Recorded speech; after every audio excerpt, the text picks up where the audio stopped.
Kamus Braille. Okey, Kamus Braille ni kita ada tetamu kita yang nak bercerita mengenai Kamus Braille 2.0. Yep.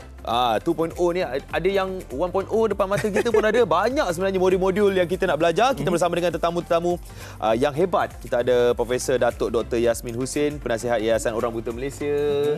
Assalamualaikum, Prof. Waalaikumsalam. Yang seterusnya kita ada Dr. Muhammad Nur Azmi Nordin, Pensyarah Pendidikan Khas Fakulti Pendidikan UKM.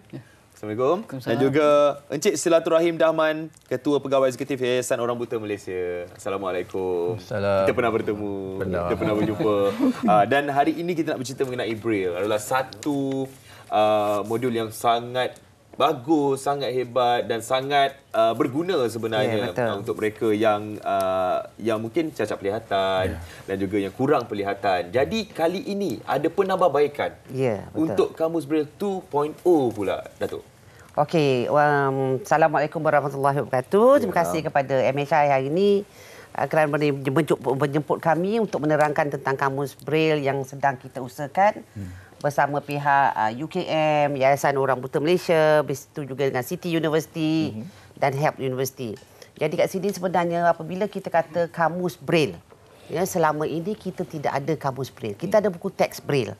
Tetapi Kamus Braille tak ada. Jadi ini kita lakukan sebagai CSR untuk memastikan anak-anak ini tadi dapat lebih pengetahuan tentang kamus.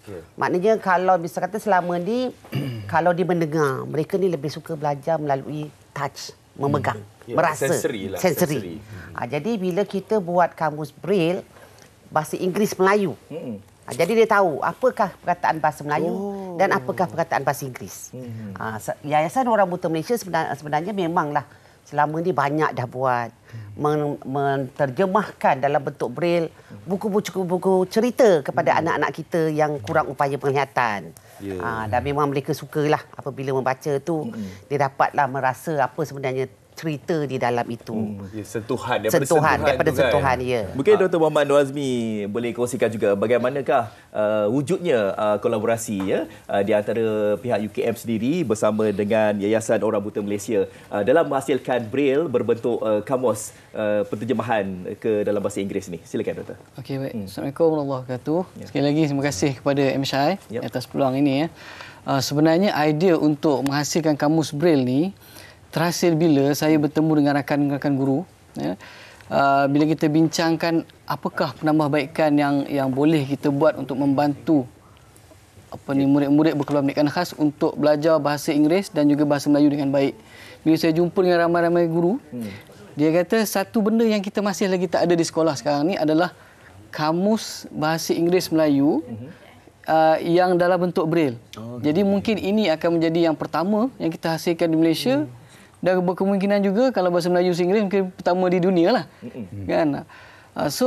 Bila kita saya dah dapat feedback macam tu, so saya pergi propose kepada Yayasan Orang Buta Malaysia, adakah pernah buat atau tidak pernah buat, kan? Dan memang kita tak pernah lagi lah ada kamus yang macam ni. Jadi pihak yayasan kata kenapa tidak kita buat satu kolaborasi, dan sememangnya pihak UKM sebagai Universiti Penyelidikan, kami memang bersedia untuk melakukan penyelidikan. So bila ada penyelidikan dan penghasilan produk, insya-Allah dia akan jadi lebih baiklah. So bila timbul idea untuk menghasilkan kamus tersebut, kita nak pergi lebih jauh lagi, kita buat kolaborasi. Agar lepas ni kita mungkin akan hasilkan produk-produk lain lagi selepas ini yang berkonsepkan Braille. Cakap pasal produk-produk lain kan, Cikgu Rahim. Kita tahu bagaimana Cikgu kita punya penggunaan Braille ni sendiri. Kadang-kadang kalau kita masuk ke dalam lift kan, kat mana-mana tempat awam banyak Braille ni. Tapi sebelum ini tak pernah pun ada kamus bahasa Melayu bahasa Inggeris. Apabila datangnya idea seperti ini, respon Cikgu Rahim sendiri. Saya melihat Kamus Braille Inggeris Melayu ini sebagai satu inovasi terbaru. Walaupun teknologi banyak mengambil alih tugasan Braille selama ini, tetapi Braille harus dimartabatkan kerana ia terbukti telah membawa banyak kejayaan kepada ratusan, mungkin ribuan juga orang OKU penglihatan di seluruh dunia, maka ia harus dikekalkan. Bertolak dari situ, kita ingin melihat lebih banyak infrastruktur atau infrastruktur, ya, seperti lift yang disebutkan oleh host tadi, berlabel Braille, ya. Tetapi jangan kita fokuskan kepada lift sahaja. Kita kena fokus kepada semua produk-produk lain. Betul. Ya, contohnya saya pergi farmasi. Bila saya memilih ubat di rak-rak di farmasi, adakah ia berlabel Braille? Ya. Atau saya ke pasaraya, saya ingin memilih produk-produk tertentu, harus ada Braille, kerana mungkin saya terbeli silap kerana tidak mempunyai label Braille, ya. Jadi kita harus melihat Braille ini sebagai satu medium yang harus dimartabatkan oleh semua, dalam semua keadaan. Betul. Kalau kita lihat untuk kita nak menyantuni mereka yang kurang upaya penglihatan ni, sebenarnya kesedaran masyarakat tu ada, tapi perlu ditambah baik. Betul. Contohnya macam lift tu Braille ada, kadang-kadang audio tu tidak ada, kan?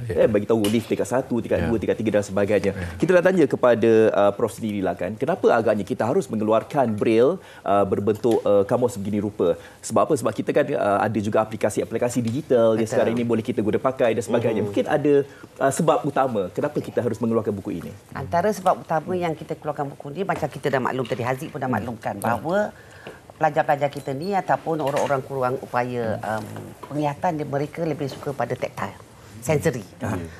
You know, kita kena faham bahawa kadang-kadang bagi orang-orang OKU penglihatan ni, kadang-kadang mereka ni juga mempunyai kurang upaya pendengaran. So kalau kita pakai audio je, maknanya tak berhasil. Betul. Because they cannot see, dia tak boleh nampak dan dia tak boleh mendengar. Jadi dengan adanya kamus pembaca Inggeris Melayu ni tadi, sekurang-kurangnya menambah kosakata ataupun menambah pembenaran kata anak-anak kita daripada kalau dalam bahasa Inggerisnya begini, apa dia bahasa Melayunya. Kan? Kalau misal kata dibaca CAT, cat, cat. Okey. We don't know, kita tak tahu. Jadi bila dia tengok cat adalah kucing. Tapi kalau cat adalah benda lain. Kan? Jadi dekat situlah kita nak menambahkan pembenaran kata anak-anak kita ni, sebab mereka ni banyak kekurangan. Banyak kekurangan. Dia punya main mode of study, belajar cara pembelajaran dia adalah menggunakan, kalau yang mana 100% blind tu memang menggunakan Braille. Jadi kita nak meningkatkan dia punya pengalaman, pengetahuan melalui kamus yang kita terbitkan. Yes, kegunaannya memang banyak. Jadi doktor, mungkin doktor boleh tunjukkan sedikit antara produk-produk yang ada, kan, kamus yang ada dalam materi dan cara penggunaannya, doktor. Bagaimana cara penggunaan? Sebab saya pun pegang ni, mungkin kita pun boleh belajar juga. Okey, baik, satu saya tambah sikitlah yang Prof Datuk bagi tahu tadi. Sebenarnya bila kita ada, kita boleh guna aplikasi yang dengar kan. Tapi once kita ada yang bercetak macam ni, so murid-murid yang buta kan, dia tahu ejaan yang betul.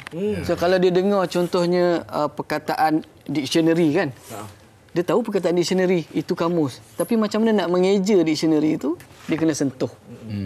Bagaimana caranya? Contoh yang itu adalah kita nak baca kita baca. Setelah. Contohnya. Setelah. Biasanya orang buta, Cikgu Rahim lebih arif lah kan. Biasanya dia akan guna dua-dua belah tangan dia. So dia letaklah. Dua tangan kan. So dia akan baca mula daripada kiri sampai kanan. Dia akan bacalah. So setiap kod tu tidak semestinya, kalau kata perkataan cara contohnya kan CARA, dia tak semestinya ada CARA. Dia hanya CR sahaja. Sebab kita ada kod-kod dia lah. Kita boleh tunjukkan ke kamera? Boleh tak tunjuk dekat kamera? Kamera yang tunjuk ke kamera ni. Yang ini itu adalah contohnya, ya. Yang ini okey lagi lah, sebab kita ada Braille dan juga ada perkataan. Kalau kita yang celik macam kita ni, kita tahulah perkataannya. Tetapi ada yang biasanya dia tak ada apa? Dia tak ada perkataan tersebut kan. Memang kosong macam ni. Kosong je kan. Sentuhan semata-mata. Sentuhan semata-mata. Okey, mungkin kita boleh bagi. Ni bagi Cikgu Rahim lebih arif. Okey. Boleh saya Rahim baca sekali lah. Ya, saya bacakan. daripada ayat ni lah, inflasi diimport merujuk kepada kenaikan tingkat harga umum apabila harga barang yang diimport dari luar negara meningkat. Peningkatan harga faktor pengeluaran import menyebabkan kos pengeluaran meningkat dan kesan terhadap harga barang dan permintaan. Wow. Begitulah seterusnya. Jadi kan kalau Cik Haziq dan juga Cik Fadli perasan, cara mana cikgu membaca tadi. Tengok daripada jari dia. Okey? Jari cikgu bergerak seiring. Tetapi bila sampai hujung, yang satu dah turun bawah. Sebab nak tengok baris yang seterusnya. Kalau tidak nanti dia akan terlepas kepada baris yang lain. Cara dia. Ini adalah satu inovasi dan juga keperluan sebenarnya. Kamus bahasa Melayu, bahasa Inggeris. Okey, kalau tengok ini adalah kamus yang biasa yang kita guna pakai ya, dan untuk anda kalau kita nak translate menerusi Braille ini 3 kali ganda ya. Besarnya ataupun 3 atau 4 ini satu buku dia boleh menjadi seperti mungkin jadi 4 mungkin jadi 3, 4, 5 buku ya. Okey. Baik, terima kasih dicakap kepada tetamu-tetamu kita dan diharapkan dengan kerjasama ini dapat meningkatkan lagi lah ya. Kata orang tu apa untuk yang mana mereka yang mengalami masalah penglihatan masalah OQ penglihatan ni dapat kata orang tu mempelajari bahasa Inggeris ni dengan mudah lah. Ya, dan mungkin banyak lagi pembenaran kata yang kita boleh tahu selepas ini. Jadi kita ucapkan terima kasih kepada Profesor Datuk Dr. Yasmin Hussein, Dr. Muhammad Nur Azmi Nordin dan juga Cikgu Silaturahim Daman. Terima kasih bersama kami di MSI.